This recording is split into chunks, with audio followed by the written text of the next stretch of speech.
ফকির, এই জাকাতের টাকা কি ইসলাম ধর্ম প্রচারের কাজে ব্যবহার করা যায়? আর এটা কি সেই ক্যাটাগরিতে পড়বে যেটাকে বলা হয় জিহাদ ফি সাবিলিল্লাহ? পবিত্র কোরআনে 7 নম্বর যে ক্যাটাগরিটা, সূরা তাওবা অধ্যায় 9 আয়াত নম্বর 60, এটা ফি সাবিলিল্লাহ। জিহাদ ফি সাবিলিল্লাহ হচ্ছে ফি সাবিলিল্লাহর একটা ক্যাটাগরি। ফি সাবিলিল্লাহ মানে আল্লাহ সুবহানাহু ওয়া তাআলার পথে, জিহাদ ফি সাবিলিল্লাহ মানে আল্লাহ সুবহানাহু ওয়া তাআলার পথে সংগ্রাম করা। অনেক ক্ষেত্রে এর অর্থ হচ্ছে লড়াই করা আল্লাহ সুবহানাহু ওয়া তাআলার খাতিরে। তাহলে জাকাতের টাকা দিয়ে তাকে বেতন দেওয়া যায় যে আল্লাহ সুবহানাহু ওয়া তাআলার খাতিরে লড়াই করছে। এই টাকা দিয়ে অস্ত্র কেনা যায় যদি মুসলিমদের রক্ষা করতে যুদ্ধ করে থাকে। সামগ্রিকভাবে জিহাদ ফি সাবিলিল্লাহ মানে আল্লাহ তাআলার পথে সংগ্রাম করা, যে কোনো কিছু। তবে কোরআনে যে ক্যাটাগরি আছে সেটা ফি সাবিলিল্লাহ মানে আল্লাহ সুবহানাহু ওয়া তাআলার পথে। আর অবশ্যই এই ক্যাটাগরি অনুযায়ী ইসলাম প্রচারে জাকাতের টাকা ব্যবহার করা যায়।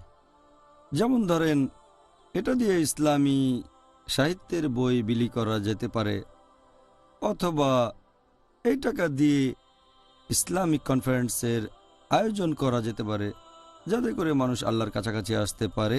এই ক্যাটাগরিতে আরও আছে মুআল্লাফাতুল কুলুব, যাদের হৃদয় ইসলাম ধর্মের প্রতি আকৃষ্ট। এছাড়া জাকাতের টাকায় ধর্মপ্রচার করা যায়, যেমন স্যাটেলাইট চ্যানেলে ইসলামী অনুষ্ঠান প্রচার করা। আর এ ব্যাপারে ফুকাহাগণ ফতোয়া দিয়েছেন যে জাকাতের টাকা আপনি একটা ইসলামিক চ্যানেলে দিতে পারেন, অলাভজনক চ্যানেলে, সেটা ইসলামিক স্যাটেলাইট চ্যানেল, যাতে করে আল্লাহ সুবহানাহু ওয়া তাআলার বাণী পুরো পৃথিবীতে ছড়িয়ে পড়ে। তাহলে এখনকার দিনে ইসলাম প্রচারের অন্যতম সেরা মাধ্যম স্যাটেলাইট চ্যানেল। জাকাতের টাকা দিয়ে একটা স্যাটেলাইট চ্যানেলকেও সাহায্য করা যায়। আমাদের প্রিয় নবী মুহাম্মদ সাল্লাল্লাহু আলাইহি ওয়াসাল্লাম বলেছেন, এই হাদিসটার উল্লেখ আছে সুনান আবু দাউদ খণ্ড নম্বর 2 বুক অব জাকাত হাদিস নম্বর 1631, যে ধনী লোকেরা জাকাত গ্রহণ করতে পারে 5টা ক্ষেত্রে। 1 নম্বর হচ্ছে জিহাদ ফি সাবিলিল্লাহ, 2 নম্বর সে যদি জাকাতের তহবিলটা তদারকি করে, 3 নম্বর সে যদি দেনার মধ্যে থাকে, 4 নম্বর সে জাকাতের টাকা দিয়ে কোনো কিছু কিনবে, গরিব লোকের কাছ থেকে জাকাত পাবে সেই গরিব লোক, এবং 5 নম্বর যদি তার কোনো গরিব প্রতিবেশী জাকাতের টাকা পায় আর সেই টাকা দিয়ে খাবার কিনে ধনী লোককে খাবারটা দিয়ে দেয়, যদিও এটা জাকাতের টাকা তারপরে সেটা নেওয়া যায়। এই 5টার কথা বলা আছে।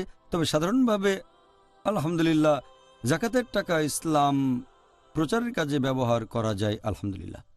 আল্লাহু আল্লাহু আল্লাহ।